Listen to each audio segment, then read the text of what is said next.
Bueno, ahí se inició la grabación. Debido a que este cuatrimestre es un cuatrimestre especial, eh, por distintos motivos, uno es que tenemos menos horas, otra es la situación de la universidad, me parece conveniente dar clases complementarias a las que estamos dando. Por ese motivo, voy a dar esta primera clase, que es una clase complementaria a la clase de potencial electrostático, ¿no? Eh, la clase de potencial electrostática la dimos el 4 de abril, el jueves 4 de abril.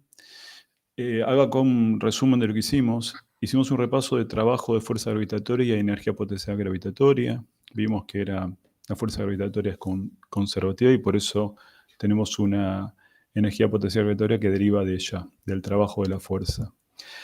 Demostramos que en algún caso que la fuerza electrostática es conservativa en desplazamientos cuasi estacionarios. Eso quiere decir que el trabajo no depende del camino o que la circulación de la fuerza en una curva cerrada es nula. Hallamos el trabajo de la fuerza electrostática y la relación con la energía potencial electrostática. Encontramos la expresión para la energía potencial electrostática.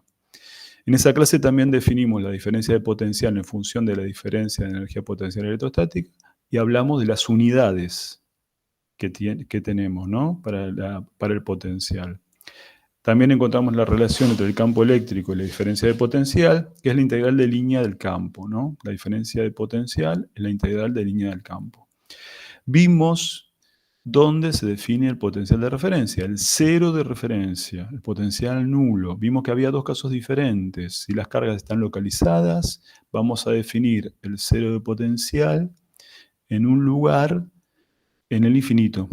Ahora, si las cargas no están localizadas, o sea, son cargas que no se pueden encerrar en una región, sino que son cargas que van hasta el infinito, no podemos hacer esto último, o sea, no podemos definir el potencial de referencia en el infinito, sino hay que definirlo en un punto finito arbitrario.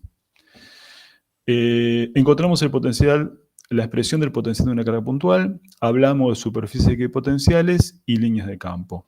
Bueno, frente a todo esto yo quiero hacer algunas aclaraciones y algunas cuestiones, profundizar algunas cuestiones de lo que estuvimos hablando, ¿no? La primera cuestión que quiero hablar es sobre el desplazamiento cuasi estacionario y cómo lograrlo, ¿no? Acá tenemos una carga en rojo positiva, ¿no es cierto? Que es una carga que genera campo. Y tenemos una carga azul que es la que queremos desplazar, ¿no? La vamos a desplazar desde el punto A hasta el punto B, ¿no es cierto?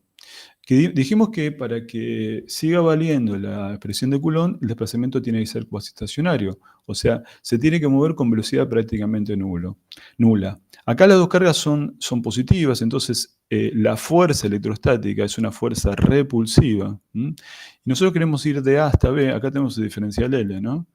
Entonces vamos de A hasta B y tenemos que ir en contra de la fuerza, ¿no? Entonces, la pregunta que nos hacemos, bueno, ¿qué es lo que vimos nosotros? Vimos que el trabajo de la fuerza electrostática, o sea, de esta fuerza de Q por E, ¿no? Acá tenemos la fuerza electrostática, es igual a menos la variación de energía potencial electrostática, y de acá se define el potencial, es menos Q por delta B, eso es lo que vimos en clase. Eh, Habíamos dicho que la energía potencial electrostática y el potencial están definidos a menos de una constante, o sea, eso quiere decir que depende del cero de referencia, dependiendo de donde ponemos el cero, vamos a tener un valor distinto, pero lo que tiene sentido físico es la diferencia, tanto de energía, potencial, que es menos el trabajo de la fuerza electrostática, o también la diferencia de potencial, que es igual al trabajo de la fuerza electrostática por unidad de carga cambiado de signo. Ahora, la pregunta que nos tenemos que hacer es, ¿cómo es que se desplaza el cuerpo de A hasta B si la fuerza que actúa va en sentido contrario? Yo quiero moverlo hacia la izquierda y la fuerza va en sentido contrario. Entonces, ¿cómo hacemos? Bueno, necesariamente tiene que haber un agente externo, tiene que haber un agente externo, alguien que mueva la carga del punto A hasta el punto B. O sea, por ejemplo, yo digo, pongo mi mano, acá está, y hace una fuerza, ¿no? Ahora, si yo quiero que este desplazamiento sea con velocidad prácticamente nula, la fuerza de la mano tiene que ser igual y de sentido contrario que la fuerza electrostática, ya que si fuera mayor, el cuerpo va a tener una aceleración y entonces la velocidad no va a ser prácticamente nula, ¿no? Entonces lo importante es que para que haya un desplazamiento cuasi estacionario tiene que haber un agente externo. Por ejemplo, mi mano, ¿no? A ver, perdí el mouse, acá está. Mi mano que hace una fuerza, ¿está bien? La fuerza es igual y de sentido contrario a la fuerza electrostática. ¿Para qué es eso? Para que la aceleración sea cero. Si la aceleración fuera mayor que cero, esto no es cuasi estacionario, ¿no? Entonces la fuerza eléctrica más la fuerza de la mano, la fuerza eléctrica más la fuerza de la mano es prácticamente cero. Para que la aceleración sea cero, sumatoria de fuerzas es igual masa por aceleración. Entonces de acá sacamos que la fuerza de la mano, la fuerza del agente externo, es menos la carga por el campo, ¿no? Es igual que la fuerza electrostática cambiada de signo. Entonces esto lo que nos termina diciendo es que el trabajo de la mano, el trabajo del agente externo, es igual a menos el trabajo de la fuerza electrostática. ¿Mm? O sea, el trabajo de la mano es la carga que estoy desplazando por la diferencia de potencial. Siempre acuérdense que estamos en un desplazamiento cuasi estacionario. Esta es la primera aclaración que quería comentar, que no lo dije en clase por cuestiones de tiempo. Bueno, la otra ecuación importante o la otra cuestión importante que quiero comentarles es la relación entre el campo y el potencial. Nosotros demostramos en la clase que la diferencia de potencial entre dos puntos R2 y R1 es menos la integral de línea del campo eléctrico, ¿no? Esto también lo usamos para definir la referencia. El potencial en el punto R menos el potencial del punto de referencia, eso es delta B, es menos la integral de la referencia L de diferencial L. A ver, hubo un problema acá.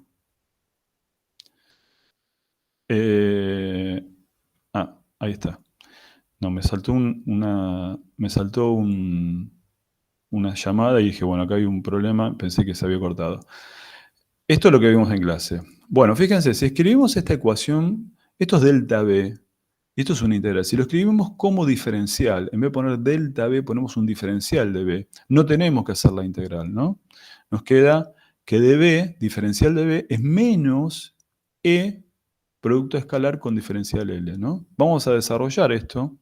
Fíjense, el dB es un diferencial de una función escalar, ¿no? El potencial depende de x, y, z.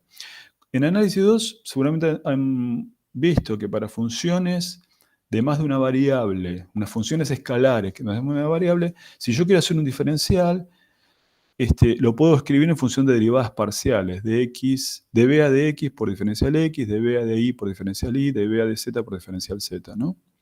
Y de este lado hacemos el producto escalar, el campo eléctrico lo escribimos en coordenadas cartesianas, el diferencial L lo ponemos como dx por y versor, más de y por j versor, más dz por k versor, ¿no?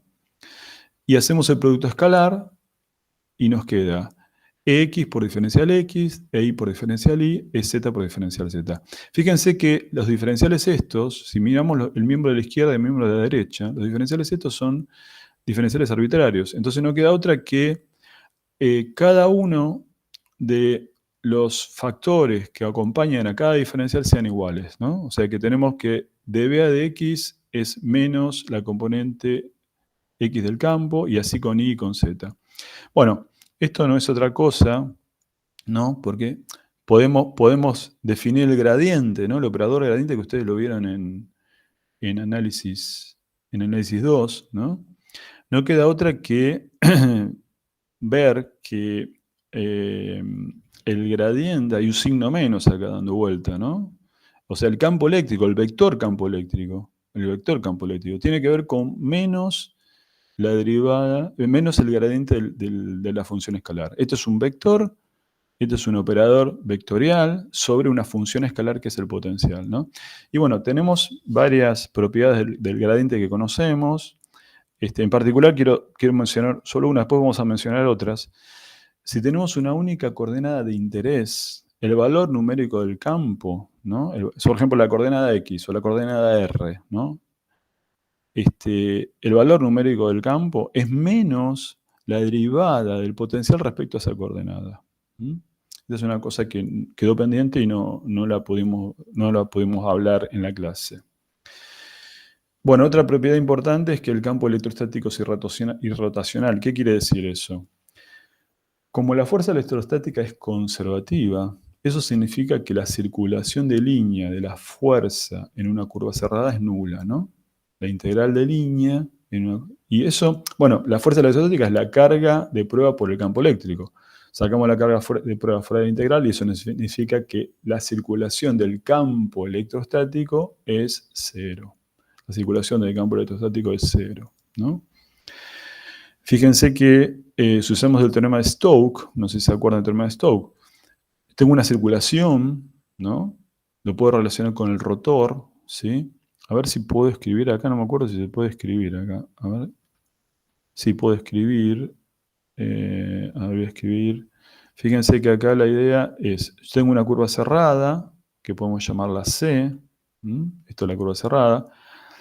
Y el teorema de Stokes nos habla de la superficie que se apoya en esa curva. Eso nos lo dice abierta, ¿no? Entonces hacemos la integral de superficie del rotor del campo eléctrico, ¿no? Ahora, la circulación, por lo que estamos viendo en la ecuación de arriba, la circulación tiene que ver con, la circulación del campo eléctrico es igual a cero.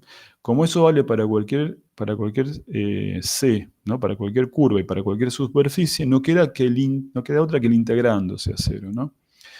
O sea, el rotor del campo eléctrico, el rotor del campo electrostático, es irrotacional, significa eso, ¿no? Rotor cero quiere decir irrotacional. ¿Mm? Bueno, nosotros vimos el potencial, otro tema que quedó pendiente o que podemos desarrollar más, ¿no? El potencial de una carga Q1 ubicada en una posición R1', ¿no?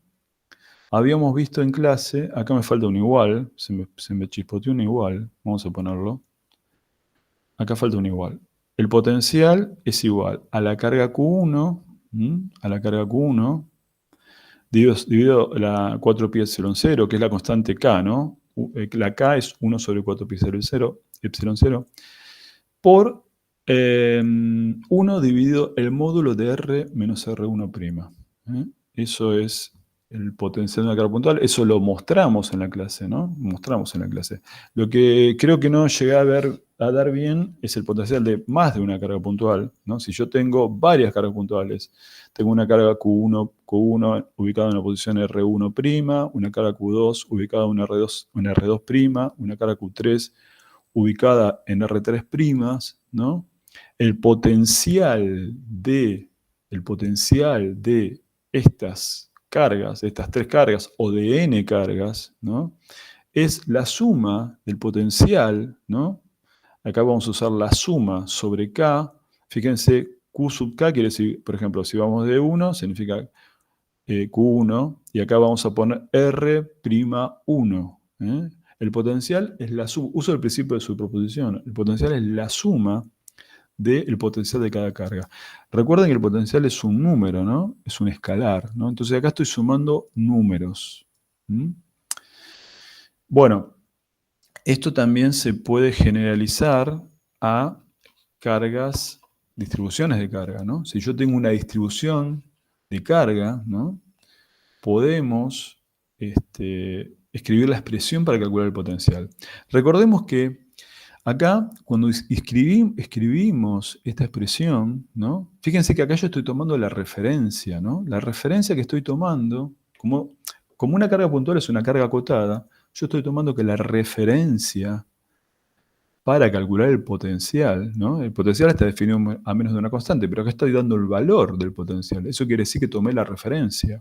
La referencia que estoy tomando es 0, vale 0 en el infinito, ¿no?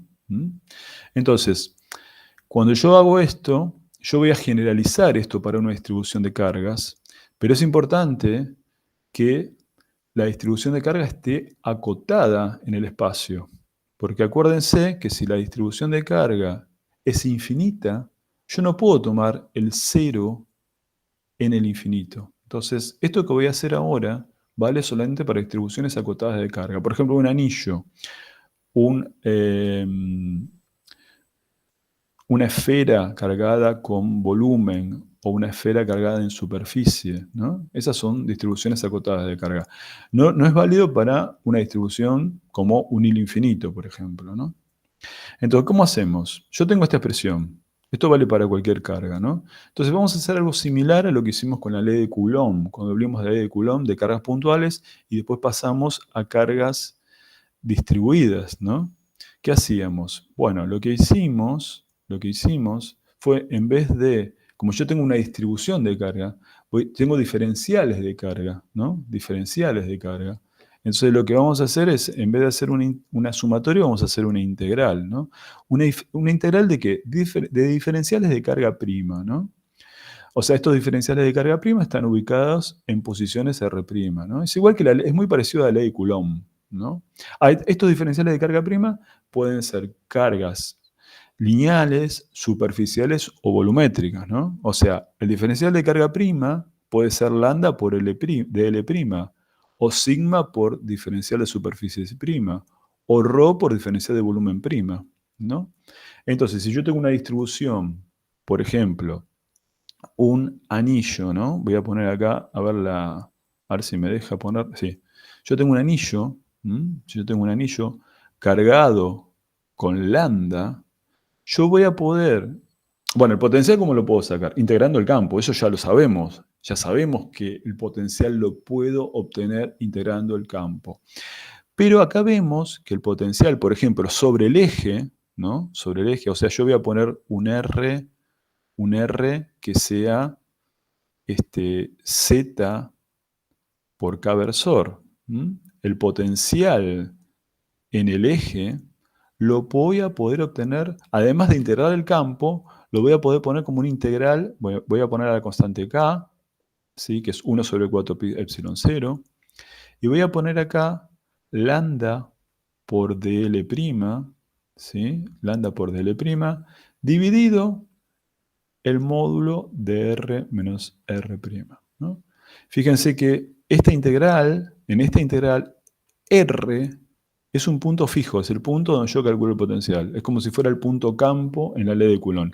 ¿Y R', qué es? R' es donde yo integro sobre las variables primadas, ¿no? Bueno, de la misma manera, habría que hacer la cuenta para superficies, ahí sería una integral doble, o para volúmenes, una integral triple.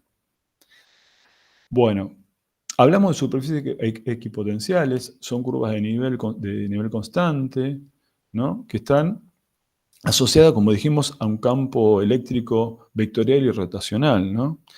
Acá habíamos visto, en clase vimos, si yo tengo una carga puntual, ¿sí? Vimos, bueno, las líneas de campo son estas, ¿sí? Estas son las líneas de campo, y vimos que para una carga puntual, por ejemplo, positiva, las superficies equipotenciales son esferas. A medida que me voy alejando, el potencial va decreciendo. Eso lo vimos en clase, ¿sí? ¿Se acuerdan? Si la carga fuera negativa, ¿qué es lo que cambia? Bueno, el campo es entrante y a medida que yo me voy alejando de la carga negativa, el potencial en vez de decrecer, crece, ¿no? ¿Cómo sería el potencial o la superficie equipotencial en el caso de más de una carga, ¿no? Eso no lo hablamos. A mí me gusta hacer esta analogía, es una analogía con el potencial, fíjense que está muy relacionado con la energía potencial. Entonces, uno puede pensar, ¿no?, en una analogía como si fueran montañas, ¿no? Una carga positiva, ¿qué sería? Hago una analogía con la energía potencial gravitatoria. Una carga positiva es como si fuera un pico alto de una montaña, ¿no? Y las curvas de nivel, las superficies equipotenciales son cortes que hacemos a distintas alturas, ¿no? ¿Qué pasa cuando yo tengo, por ejemplo, una carga positiva y una carga negativa? Esto es un dipolo, ¿no? Fíjense que acá están mostradas las líneas de campo. Fíjense que las líneas de campo nacen en la carga positiva y van a morir en la carga negativa. ¿Y qué pasa? ¿Cómo son las superficies equipotenciales? Bueno, pensemos a una carga positiva como si fuera una montaña, ¿no? Y pensemos en energía potencial gravitatoria. Y pensemos en una carga negativa como si fuera un pozo, ¿no? Entonces, acá, en la cercanía de la carga positiva, tengo las superficies equipotenciales, ¿no?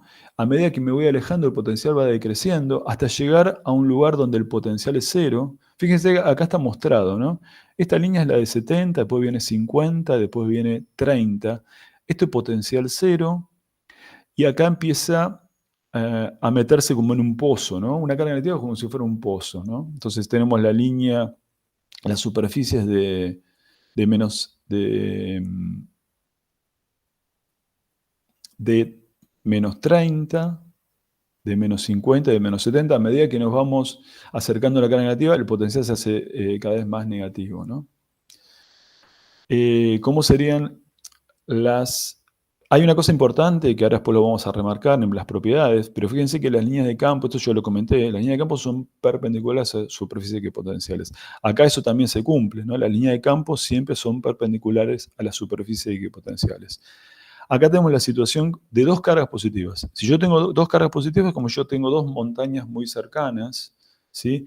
Y hago cortes de nivel a distintas alturas, ¿no? Acá tenemos entonces superficies equipotenciales, ¿sí?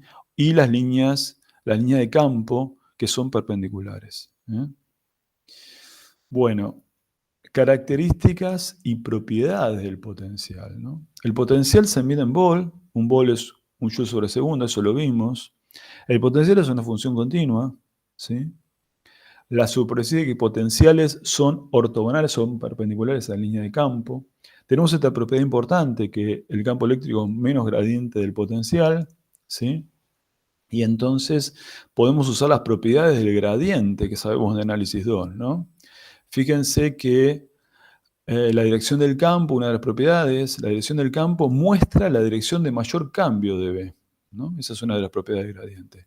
El signo menos indica que el sentido del campo es el sentido en el cual el potencial disminuye.